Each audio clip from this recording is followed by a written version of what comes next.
যখনই পড়ার কথা খেয়াল আসে ভাবি কাল থেকে পড়বো, কাল থেকে অবশ্যই পড়তে বসবো। কিন্তু সমস্যা হলো সেই কালকেও একই জিনিসই করছি। আমরা জানি যে পড়া বাকি আছে, পড়া ফেলে রাখলে যে অসুবিধা হবে সেটাও বুঝতে পারছি, কিন্তু বই নিয়ে বসতেই ইচ্ছে হয় না।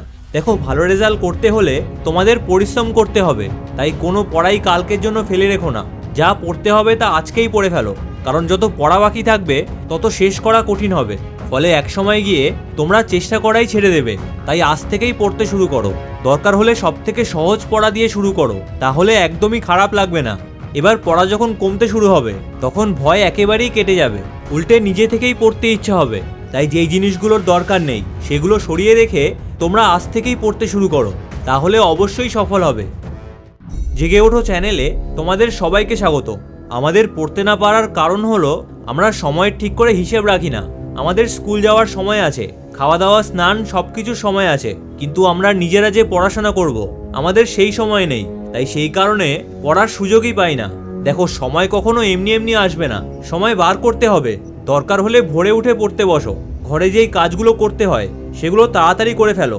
আর মোবাইল অন্তত পরীক্ষা অবধি দেখো না, তাহলে সারাদিনে দেখবে অনেক সময় পেয়ে যাবে। ফলে খুব সহজেই সব মুখস্থ করতে পারবে।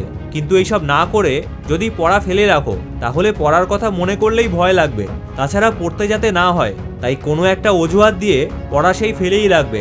কিন্তু একবার যদি পড়া শুরু করো তাহলে নিজে থেকেই পড়তে ইচ্ছা হবে। সেক্ষেত্রে নিজেই বার করবে যে কোন পড়াগুলো বাকি আছে, তখন একা একাই সাহস চলে আসবে। ফলে সেই সময় মোবাইল দেখার কথা একবারও মাথায় আসবে না। তাই আজ থেকেই পড়তে শুরু করো, তাহলে পুরো সিলেবাস শেষ হয়ে যাবে। এবার পরীক্ষায় যদি টপার হতে চাও তাহলে এমন কিছু করতে হবে যা শুধুমাত্র টপাররাই ফলো করছে। তাই সেই সম্বন্ধে জানতে হলে তোমরা ডান দিকের ভিডিওটা দেখো। আর যদি পড়াশোনার সাথে কিছু ইনকাম করতে চাও তাহলে বাঁ দিকের ভিডিওটা দেখো। তাহলে তোমাদের সাথে ওই ভিডিওতেই দেখা হচ্ছে। ভিডিওটা ভালো লাগলে চ্যানেলটা অবশ্যই সাবস্ক্রাইব করো।